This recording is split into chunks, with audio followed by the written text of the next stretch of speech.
안녕하세요, 블루에버입니다. 베트남 필수 교통수단인 오토바이를 베트남에서 타시면서 무조건 겪게 될 마치 학창시절 중간고사, 기말고사 같은 느낌의 베트남 공안 단속에 대해서 여러분의 슬기로운 베트남 생활을 위해 오늘도 살아있는 정보를 준비했습니다. 그럼 바로 가시죠. 우선 면허증에 대해서 이해가 필요합니다. 보통 한국에서 생각하실 때 해외에서 운전을 한다? 라고 면허증을 떠올려 보면 한국에서 국제 면허증을 어떻게 받아서 현지에 가면 뭐 어떻게든 되겠지 하고 막연하게 생각하기가 쉽습니다. 그러나 기타 여러 나라와 달리 베트남은 기본적으로 한국 면허증이나 국제 면허증을 유효한 면허증으로 보지 않습니다. 힘들게 한국에서 국제 면허증을 준비해 가지고 와서 현지에서 인정을 안 해준다? 얼마나 억울할까요? 그러나 인정을 해주지 않습니다. 공안에게 따져봐도 아무 소용이 없습니다. 왜냐? 여기는 한국이 아니니까요. 한국의 면허증을 기반으로 베트남에서 교환받은 현지 면허증만을 외국인의 유효한 면허증으로 여기고 있습니다. 이게 무슨 소리냐 하면은 현지에서 면허증 관련 준비는 그냥 한국 면허증만 가지고 오면 된다 라고 생각하시면 되고요. 그리고 면허증 유효기간은 본인의 베트남 체류기간 동안만 유효하다고 생각하시면 정리가 되겠습니다. 한국처럼 본인 운전만 잘하면 경찰에게 단속에 당할 일도 없고 면허증을 보여줄 필요도 없겠지만 차도 아니고 만만한 스쿠터 정도야 면허증 없이도 괜찮겠지라고 안이하게 생각할 수도 있습니다. 그러나 이는 한국에서만 통용 가능한 소리고요. 물론 베트남에서 무면허로 아주 운 좋게 문제없이 오토바이를 살 수도 있겠지만 이는 현지인에게만 해당되는 이야기고요. 우리는 잘 모르겠지만 현지인이 보기에는 누가 봐도 외모와 체격이 확연히 다른 외국인, 특히 한국인들은 현지 공안에게 그냥 봉이라고 보시면 됩니다. 외국인이 거리에서 공안에 좋은 단속 대상이 되고 있는 것은 분명한 사실입니다. 아무리 오토바이 운전을 잘 하시고 운행을 할 때 현지인들과 조용히 묻어가면서 오토바이를 타면 되겠지라고 생각하실 수도 있겠는데요. 그렇게 운행을 하셔도 공안에게는 그냥 잡히실 거예요. 그냥 아무 이유 없이 이유가 있거나 무슨 교통법규를 위반을 당해서 단속을 당하기보다는 아무래도 외국인들은 무면허로 운행을 할 확률이 높고 당하면 그냥 바로 큰 현금을 공안에게 지어주기에 공안한테는 외국인은 그냥 월급 이하의 수익이라고 생각하시면 됩니다. 공안은 한국에서 경찰이라고 생각하시면 큰 오산입니다. 여기서는 뇌물이 엄연히 통하고 당연시되는 사회라는 것을 꼭 인지하셔야 됩니다. 한국과 다르다고 불평불만 해봐야 본인 스트레스고 달라지는 것은 아무것도 없습니다. 만약 공안에게 단속을 당하실 때 가장 현실적인 방법을 오늘 알려드리겠습니다. 베트남어를 조금 하시거나 영어로 의사소통이 가능하시더라도 절대 영어나 베트남어를 쓰지 않으시길 추천드립니다.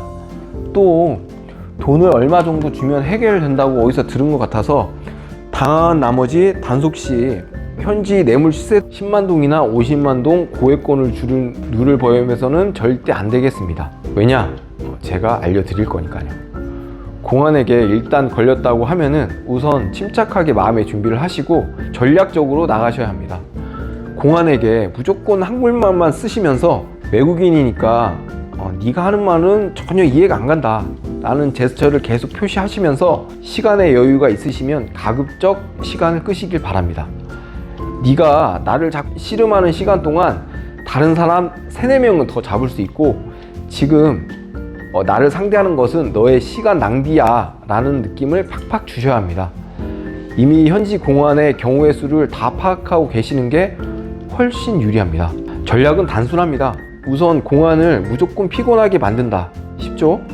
그리고 이런 상황을 위해 설날에 아이들 세뱃돈 준비하듯이 항상 주머니나 오토바이 트렁크에 5만 동 이하 현금을 꼭 준비하시고 오토바이 운행을 하셔야 합니다. 다시 한번 말씀드리지만 여기는 외국입니다. 철저하게 한국이 아니라는 것을 인지하셔야 합니다. 그 나라에서 한국의 것을 생각하시고 한국과 비교하는 것은 무의미합니다. 철저히 현지 생활 습관과 문화를 따르시는 것이 베트남에서 가장 효율적인 생활 태도입니다. 베트남은 우리나라와 달리 외국인에게 그다지 호의적이지 않는 경우가 많습니다. 일단 문제가 생기면 자국인을 우선으로 생각한다고 보시면 되는데요. 연장선으로 우리가 외국인인 이상 어차피 경찰서에 끌려간다 해도 우리 편은 아무도 안 들어줍니다. 말도 안 통하는 외국인과 커뮤니케이션 하는 것 자체를 피곤해 하고요. 한국처럼 거칠게 현지 공무원들에게 저항을 해봤자 상황은 점점 본인에게 불리해질 뿐입니다. 문제가 해결되기보다는 오히려 공안에게 개긴 괘씸죄, 심하면 오토바이 압류까지 당할 수도 있고, 나중에 경찰서에서 뭐 오라 가라, 시간 낭비, 돈 낭비, 덤으로 정신까지 피폐해지기 딱 좋은 상황이 펼쳐집니다. 그래서 공안에게 단속당하는 것도 뭐 베트남 문화라고 덤덤하게 생각하시고 가급적 스트레스 받지 마시고 슬기롭게 상황을 대처하시길 추천드립니다. 다시 단속당하는 경우에 돌아가서 말씀을 드리면, 만약 지금 면허증이 없다 하는 경우에는 우선 적당하게 한국말만 쓰면서 공안을 피곤하게 만들어 주시고, 이 정도면 됐다라고 타이밍이 느껴지시면 뭐 그냥 웃으면서 준비한 돈을 공안 손에 살며시 쥐어주시면 됩니다. 쉽죠? 그러면 100이면 100, 공안은 어쩔 수 없다는 듯 다음부터 조심하라고 베트남어로 뭐라 덕담을 하면서 여러분을 안전하게 보내줄 겁니다. 그냥 한국에서 운전을 하다가 뭐 예기치 않은 톨비를 내는 거라고 베트남에서 뭐 가끔씩 경찰에게 직접 내는 톨비 정도라고 생각하시면 정신건강에 좋습니다. 뭐 이것도 뭐 어쩔 수 없는 여기 문화니까요.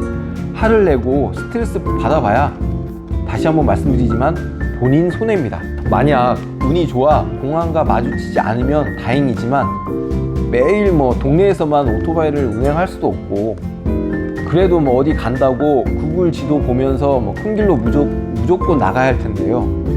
나가면 랜덤으로 공안은 흔히 있기에 매번 운행을 할 때마다 마음을 졸이며 무면허로 단속당하여 저희 중고등학교 시절 학교와 불량배들에게 뭐 삥을 뜯길 수도 없고, 불량배들과 싸워서 이길 수도 없는 상황이니까 베트남에서 한 달 이상 장기 처리하시고, 또 오토바이를 운행하시길 원하신다면 현지 면허증으로 교환을 꼭 하시길 권장드립니다.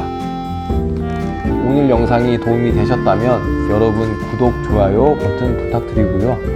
저는 베트남 생활에 도움이 되는 다음 영상으로 보답하도록 하겠습니다. 오늘도 영상을 시청해 주셔서 진심으로 감사합니다.